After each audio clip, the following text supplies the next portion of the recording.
For more on the growing humanitarian crisis in Gaza, let's bring in Hiba Tibi, Director of Care in the West Bank and Gaza. Now, I hear that you'd lost contact with your staff inside Gaza. Have you reconnected with them? Do you know how they're doing?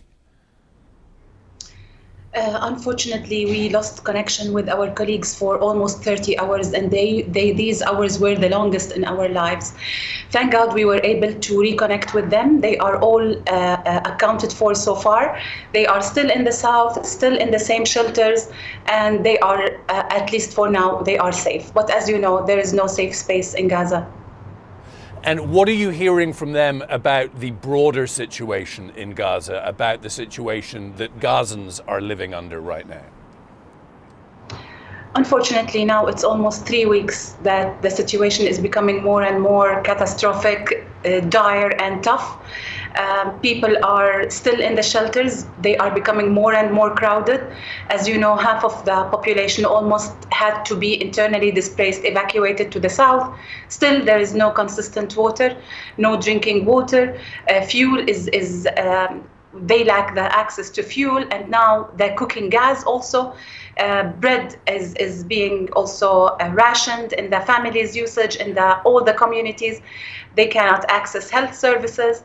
Now we started to see people still going back and to live in the rubble of their houses on the surface because the shelters cannot host them anymore. There's no space for them. And we're seeing footage of people going into warehouses, getting food. We're hearing from people that sort of civil society within Gaza is kind of falling apart. Are you hearing that too, that society is kind of unraveling? Unfortunately, if you can imagine, I can't even put myself in their situation. And we at CARE, for instance, we receive phone calls from people previously with whom we worked in Gaza. They are asking us to support them with food and water. Now, all of these people in the shelters, they have access to a certain amount through the UN agencies like UNRWA and others, and also through the humanitarian organizations. But there are many who are out of the shelters, including in the north, in the center, and in the south. And in the beginning, there was some sort of stored food within the families. Then the evacuation, the movement, the destruction of the infrastructure affected their access to food. They lack cash also. So all of the existing food started to be lacking in the markets.